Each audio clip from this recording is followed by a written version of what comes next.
Assalamualaikum penghuni neraka.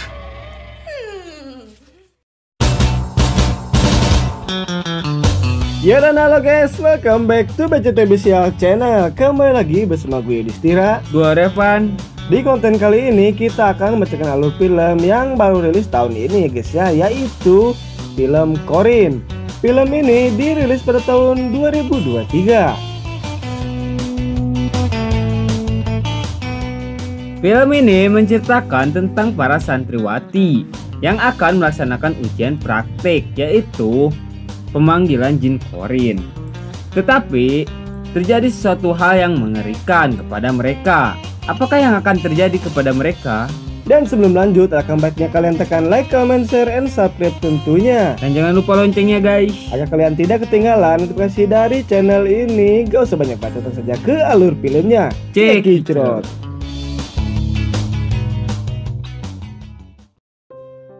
Di awal film, ada seorang wanita yang berlarian gak jelas di sebuah ladang jagung. Wanita tersebut terlihat sangat ketakutan. Hingga akhirnya dia pun tertangkap oleh sosok yang berupa sangat mirip dengan dirinya. Dan film pun baru saja dimulai. Scene berpindah kepada salah satu santriwati atau kita sebut aja Uhti Gemoy yang bernama Zahra. Terlihat dia sedang melakukan hafalan.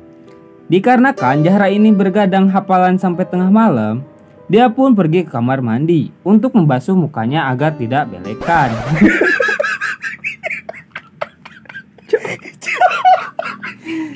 Cukup cakep belekan cowok, aduh sayang banget. Mana lagi?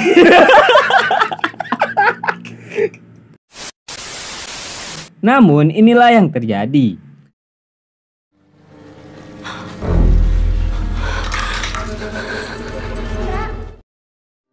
Ternyata itu hanyalah sebuah mimpi. Zahra pun langsung terbangunkan oleh suara dari kawan-kawannya. Zahra pun kocar-kacir dikarenakan sebentar lagi kegiatan hafalan subuh akan segera dimulai. Bismillahirrahmanirrahim. Alhamdulillah. Sesudah kegiatan itu selesai, Zahra, Ica, dan juga Gendis pun kembali ke asrama. Di tengah perjalanan mereka pun bertemu dengan Ustadz Jailani dan juga istrinya yang bernama Umi Hana. Biar lebih gampang, kita sebut aja Ustadz Jailani dengan sebutan Ojai. Bisa kita perhatikan, Zahra terlihat ketakutan setelah melihat Ujai. Apalagi dia dipanggil untuk segera ke ruangannya. Sesampainya di ruangan Ujai, ternyata dia diperkenalkan dengan santriwati baru yang bernama Yolanda. Bisa dibilang dia itu anak kota yang dikirim oleh ortunya disebabkan kelakuannya yang begajulan, udah kayak anak pang. Zahra pun dipercayakan untuk membimbing Yolanda, sebab Zahra adalah santriwati paling rajin, baik hati, tidak sombong, rajin menabung, disiplin, dan bertanggung jawab. Pokoknya dia ini murid teladan ya guys. Zahra pun memperkenalkan Yolanda kepada kawan-kawannya. Terlihat Ica dan juga Gendis sangat kagum dengan penampilannya Yola yang berambut merah, tapi dia bukan pesulap merah.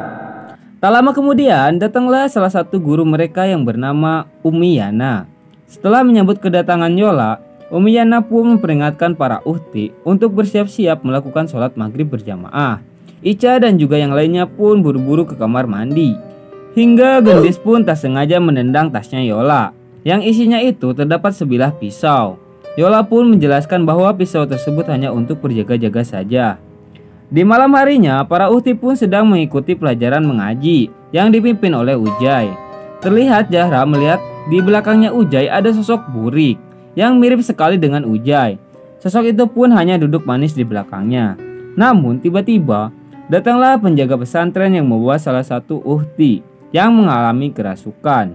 Dengan dibantu lonceng sapi. Sapi cowok. Itu lonceng kematian cowok, bukan sapi cowok. Itu kayak lonceng sapi anjir. Bukan lonceng sih, orang diketok-ketok. Kayaknya tukang tok-tok itu.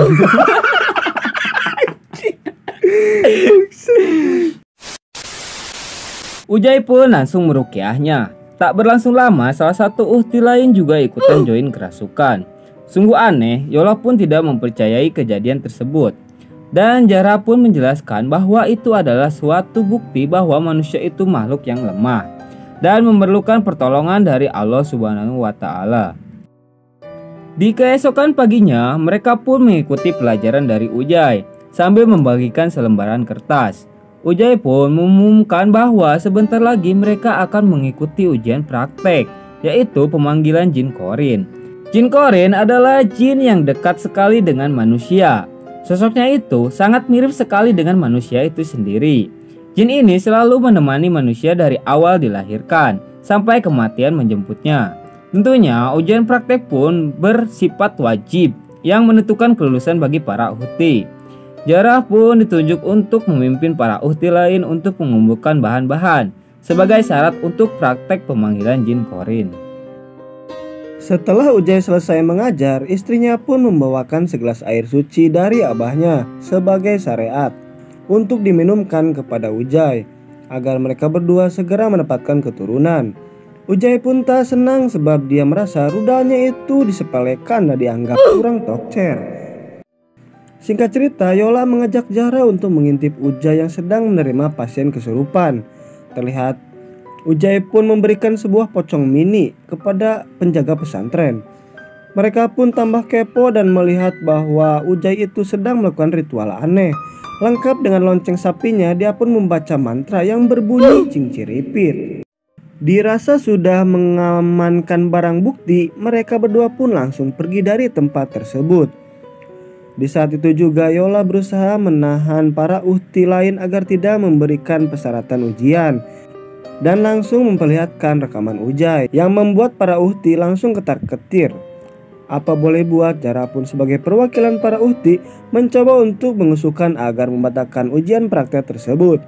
Namun usahanya itu gagal. Ujai pun menolak protes tersebut dan mau tidak mau mereka harus segera mengumpulkan persyaratan ujian. Singkat cerita, ujian praktek Qorin pun akan segera dimulai.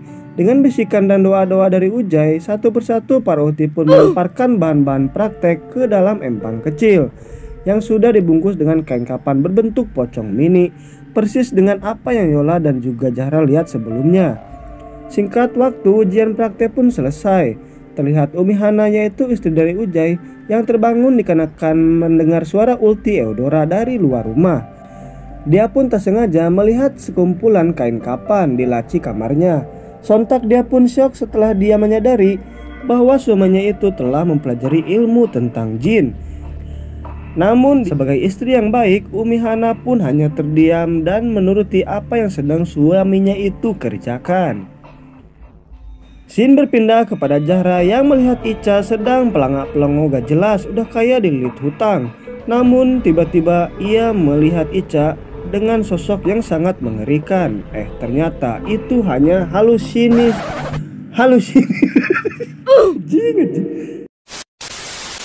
Maksudnya halusinasinya saja ya guys ya.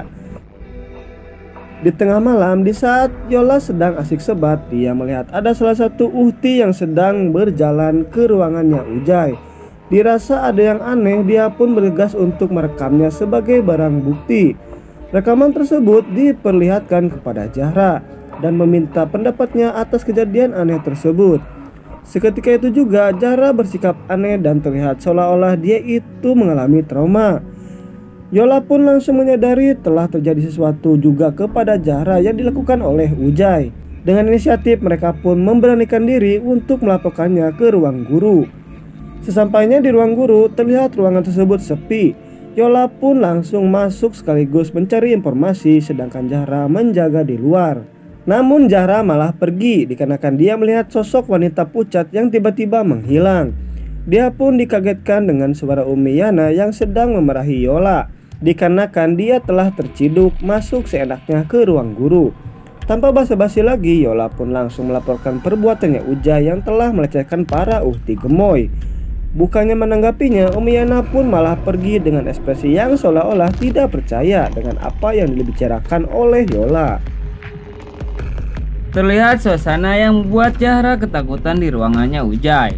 Sebab dia meminta Zahra untuk mencegah Yola dan uhti lainnya agar tidak mengorek-ngorek informasi lagi tentang dirinya. Sebab kalau itu terjadi, dia akan membocorkan aibnya Zahra, bahwa Ujai telah mencicipi serabi lembutnya di ruangan bilik. Kini sudah jelas bahwa Zahra adalah korban pertama dari bejatnya kelakuan Ujai. Di malam harinya, Ica pun curhat kepada Zahra sambil menangis. Dia pun jujur dan mengakui bahwa dia pernah ngadu mekanik dengan Ujai. Berhubung Zahra juga sudah merasakan cacingnya Ujai. Cacing, Cok. Gak cacing, Cok. Apa aja? Hah? Kobra.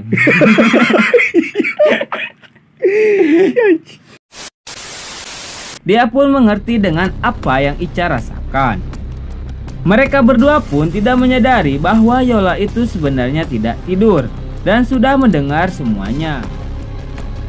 Dikarenakan Ica kebelet beol, di malam itu juga Ica pergi ke kamar mandi. Namun inilah yang terjadi.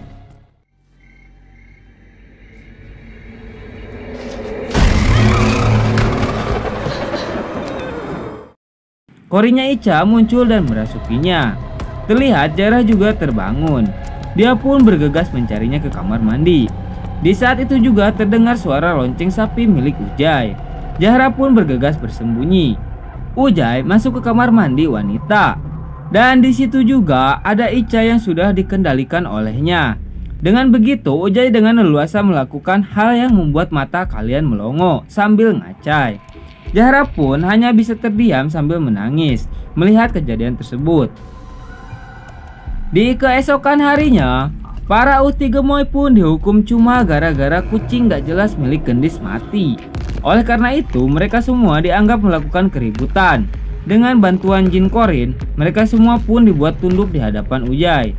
Terkecuali Korinnya Ica yang sempat menolak namun masih bisa Ujai atasi. Melihat kelakuan Ujai yang semena-mena, Umi Yana pun menasehatinya. Namun Ujai tidak peduli sama sekali. Umi Yana pun segera melaporkan perbuatannya tersebut kepada Umi Hana. Namun dia nampak tidak ada di rumahnya. Ternyata itu semua adalah perbuatannya Ujai. Dia pun menyekap istrinya sendiri bersama dengan seorang perempuan yang di awal film tadi, santriwati yang telah lama menghilang dari pesantren yang bernama Sri. Sungguh gak ada akhlak. Ujai juga telah membunuh mertuanya sendiri, yaitu Kiai Mustafa, sekaligus ayah kandung dari Umi Hana. Keadaan pesantren pun kini semakin tidak terkendali. Para uhti gemoy pun mulai diserang oleh korin mereka sendiri. Di sisi lain, Yola sedang menyelinap ke ruangannya Ujai untuk mencari informasi dan menemukan sebuah buku untuk mengendalikan jin korin. Meskipun Yola hampir ketahuan oleh Ujai, namun dia sempat merobek dan mengambil sebuah bacaan yang gue gak tahu isinya apaan. Yola pun harus menyaksikan kejadian mengerikan yang memperlihatkan Ustadz bejat itu membunuh Ica. Dikarenakan dia itu gak pantas dibilang Ustadz, kita sebut saja dukun cabul. Terlihat Yola pun sangat histeris melihat temannya harus tewas dengan cara yang mengenaskan. Di saat itu juga Yola mulai diserang oleh korinnya sendiri. Namun tak usah khawatir lagi, sebab Umi Yana telah datang. Dengan menggunakan air suci, Zahra pun bergegas membantunya untuk menyelamatkan para uhti. Ketakutan dicampur duka pun sedang menyelimuti mereka semua. Dikarenakan gak sanggup lagi melihat Ica yang berlumuran darah, Zahra pun pergi ke kamar mandi untuk menenangkan diri. Di saat semuanya mulai tak terkendali lagi, dukun cabul itu pun merapalkan mantranya. Seketika itu juga terjadi lagi kacauan di dalam masjid. Para uhti mulai kerasukan. Setelah itu Yola dan Zahra pergi untuk menyelamatkan Umi Hana. Berkat bacaan yang sempat dibawa oleh Yola tadi, korin yang merasuki tubuh Sri pun seketika itu juga langsung menghilang. Ternyata bukan hanya para uhti, Pak Malik sang penjaga pesantren juga sudah dikendalikan. Dan di saat itu juga berhasil dukun itu singkirkan. Dukun cabul itu pun ternyata berilmu tinggi. Dengan kesaktiannya, para uhti yang kabur pun berhasil dia hentikan. Umi Hana pun berusaha untuk mencegahnya. Meskipun sudah dibantu oleh Yola, dukun tersebut masih bukan tandingan mereka berdua. Tak lama kemudian Zahra pun menyusul Yola. Sungguh pahlawan kemalaman, semuanya pun sudah terlambat. Meskipun Zara sudah berhasil mengalahkan ketakutannya dan berhasil mengalahkan dukun cabul tersebut, pada akhirnya Yola harus tewas, tertusuk dan kehabisan darah. Film pun ditutup dengan adegan yang dimana para uhti yang selamat membakar pocong mini mereka, dan jin Qorin yang selama ini mengendalikan mereka pun perlahan mulai menghilang dan seketika itu juga musnah. Dan film pun selesai. Ya oke guys, inilah akhir dari film Qorin tahun 2023. Dan seperti biasa, gua akan membacakan pesan-pesan yang ada di film ini ya guys ya. Jadi dengarkan baik-baik.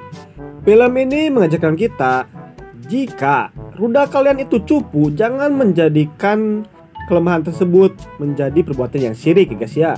Dengan bersekutu dengan jin untuk mendapatkan kenikmatan sesaat ya guys ya, itu tidak boleh dan itu sangat dibenci oleh Tuhan ya guys ya. Jadi gimana menurut kau tentang film ini? Intinya film ini tuh cuma cerita Ustadz Cabul guys. Anjir. Kalian lihat baik-baik lah. Kalau kalian disuruh apa-apa ya ikutin sesuai aturan aja, jangan yang aneh-aneh lah. Kita juga baru tahu kalau ada di pesantren ada pemanggilan jin Qorin. Sebenarnya gak ada itu guys.